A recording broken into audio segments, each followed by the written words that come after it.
Regina, Mater misericordiae, vita dulcedo, estes nostra salve.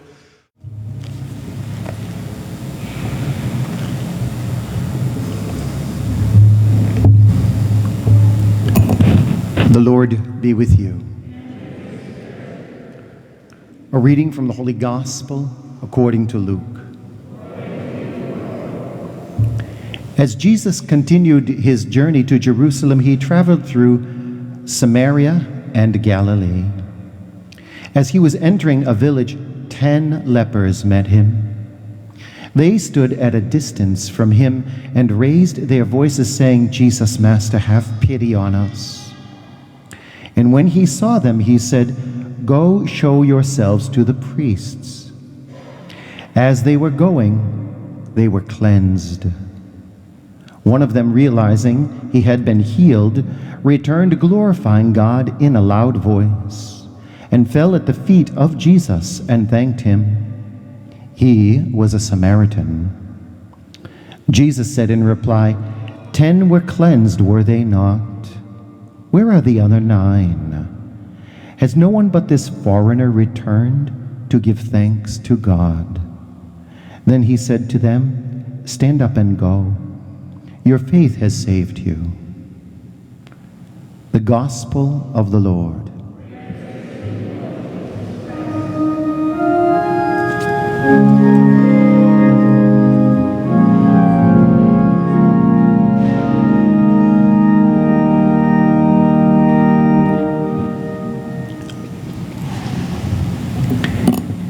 I want to go back to our first reading from the Old Testament.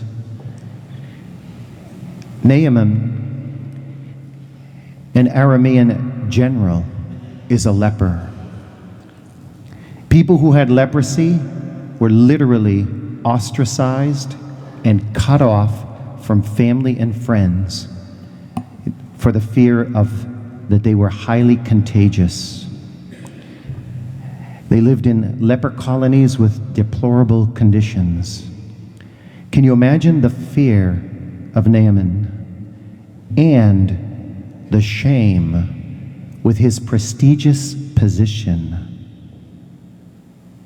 as a mighty general? The shame he was facing if someone discovered his affliction.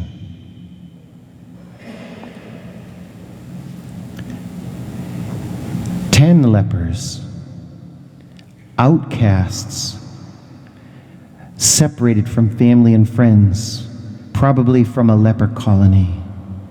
They come before Jesus,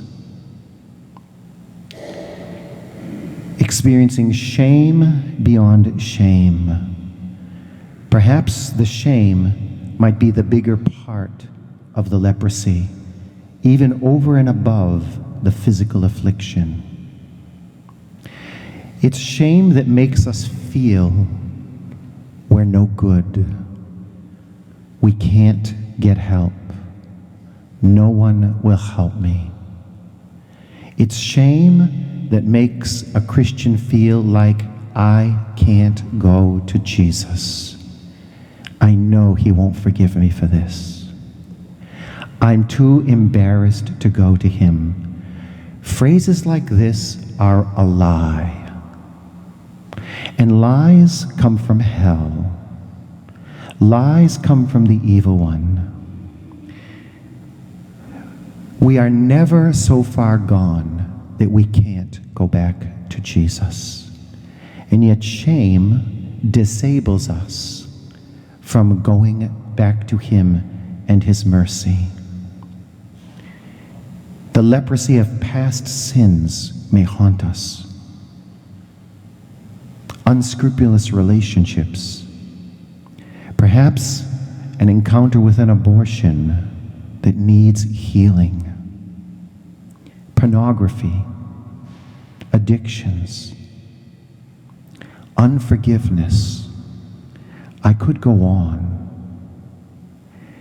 But there may be sins afflicting us or things in our past that are disabling us in shame and forcing a lie on us where we feel we're not worthy to go back to Jesus. Now, either Jesus' love is unconditional or it's not. But the cross tells us that the truth is his love is unconditional. And of course, one of my favorite parts of the crucifixion is that good thief who even slides in at the last minute because his love is unconditional.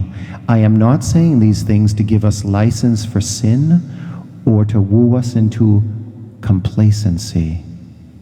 I'm saying these things because if there's an impediment of shame that is keeping us from going into a relationship more deeply with Jesus, we need to know that Christ wants this healed. Shame is that lie that convinces me that I'm a leper and I can't. I'm not worthy. Here is the truth, beautifully expressed by Paul in his letter to Timothy. The word of God is not chained. Let me say that again. The word of God is not chained. If you're suffering from shame, hear that today. The word of God is not chained. There is salvation in Jesus Christ, the letter to Timothy goes on to say. It's a present tense. There is salvation in Jesus Christ.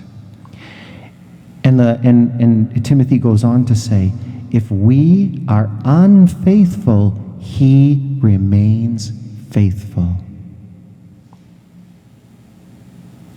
Sometimes I wonder if Jesus would make a bad alcoholic counselor. It seems like he's bent on enabling us. But that's not necessarily true. What he is interested in doing is incessantly being poised to pour out his mercy upon us. Perhaps the process of healing from shame may take some time. There's kind of an image of that in this gospel. Jesus doesn't say you're healed to the 10 lepers. He simply says, go show yourselves to the priest. One could see a journey in that phrase, that the cure for the leprosy involved a journey, involved a lapse of time. It's not something that can happen instantaneously. Our self-image is so fragile that it may take a long time for us to get out of shame. And that shame, what that does is it even encourages us to go back to a sin that we so detest because we think we're so helpless we don't get any other consolation besides that. And so we get on the journey and go to the priest. Oh, does that sound like confession? Yes. Go to the priest. And it says as they were going, they were cleansed. It may require a number of visits to the confessional to experience a total healing of our shame. That may have to happen. As a confessor, I will tell you this. There is a difference between a person who returns many times over for the same sin without making an effort, as opposed to a person who is really trying, yet may fail on a number of occasions and over years, but keeps coming back in an effort of cementing reconciliation and being totally free from shame that disables us from being intimately involved with Christ. As we're going, we'll be cleansed. The healing for the lepers is sealed in gratitude, in thankfulness. However, one of the lepers, only one, comes back to offer thanksgiving. The thanksgiving is where, even if I'm still afflicted with shame, the thanksgiving is where I glorify God in advance, trusting His mercy and thanking Him for the continued healing. One came back to offer his thanksgiving. For us, is that not the Mass, the Eucharist, the thanksgiving we share? Every Mass is a healing Mass. Every time we come to Mass, it's an opportunity for more gratitude and further healing. We say it just before we receive Holy Communion. Lord, I am not worthy that you should enter under my roof. Only say the word, and I will be healed. He wants to say that word. He wants to free us and heal us from the disabling effects of shame and put us into a position where we can gaze at Him with great expectation and hunger for His deep love. This is what leads us to salvation. This gratitude after the healing opens the door for salvation. Jesus says to this one leper who comes back, He says, stand up and go. Your faith has saved you. 9 lepers were healed, but only one was saved. And the key that unlocked the salvation is he turned healing into a deeper encounter with Jesus, so that in a posture of gratitude, Jesus would be disposed to pour out more gifts and give the gift of salvation. Jesus is waiting for us to renounce our shame and no longer be content with it and come to His mercy. Regina Celi, let our